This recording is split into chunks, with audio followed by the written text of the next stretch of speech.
munaasabad ay ku qalin jibinayeen ardayda fasalka afraad ee dugsiga sare ee Imaam Nawawi Balcad isla markaana galay imtixaanka dawladda ayaa waxa ka soo qayb galay maamulka degmada Balcad guddoonka waxbarashada degmada macallimiin waalidiin iyo qaybaha kala duwan ee bulshada ku dhaqan degmada Balcad ee gobolka Shabeellaha Dhexe ugu horeyn ayaa waxa munaasabada ka hadlay qaar ka mid ah ardaydii qalin jibinaysay iyo waalidiintooda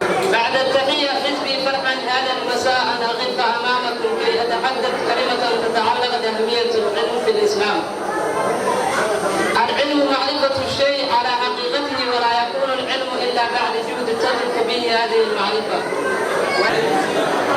السلام يا معلمين تصدقتي وحصول ترى ما شاء الله خير الله نسي هجري حسن الله نسي وما سنتين إلهي عمر دوري واسمي عقبال الله نسي إن شاء الله السلام عليكم. intaasi kadib ayaa waxa munaasabada ka hadlay guddoonka waxbarashada degmada Balcad Ustaad Bashiir iyo maamulaha dugsiga Imaam Nawawi Ustaad Mawlid Ali Islaw iyagoo ardayda kula dardaarmay in waxbarashadooda ay sii wataan وعلمنا وحضرتين ربنا كريسو ذاتك أكبرتو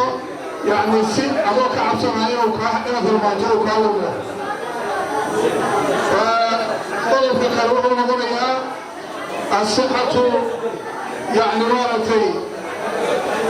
وفق عافمات يعني وفق صحيحة ولقبرنا وعلمنا إنه يعني كفى يديستو وحاسوسة وقت يا حاسوسة جامعنا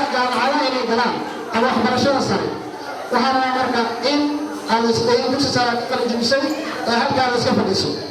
حتى يأيدين بلارتي إلى المعتين هذه الرمضان أشدار هكذا وحنا إلهي يجب أن ugu dambeyn ayaa waxa munaasabada ka hadlay gudoomiye ku-xigeenka arrimaha bulshada maamulka degmada Balcad Cabdullaahi Xambali Sheekh Axmed isagoona ardayda u rajeeyay in horumar wanaagsan ay ka gaaraan waxbarashadooda waxaan u hambalyeeyo ardayda maanta qalin jibinayso oo ah dufcadii 13aad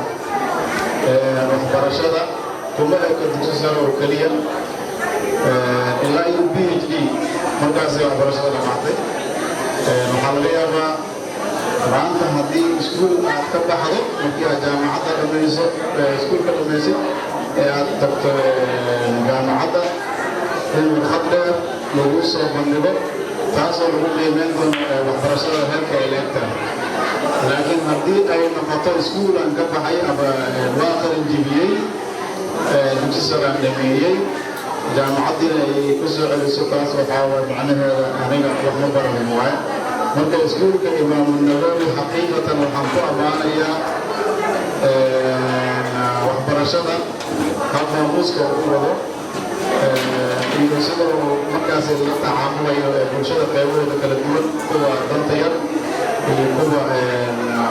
ilaahay wuxuu siiyay dadka isku mid maaha wuxuu soo dhaweeyay intooda bulshada dhaweeya Ahmed Socdaal raadiyaha iyo telefishinka qaranka Soomaaliyeed degmada Balcad.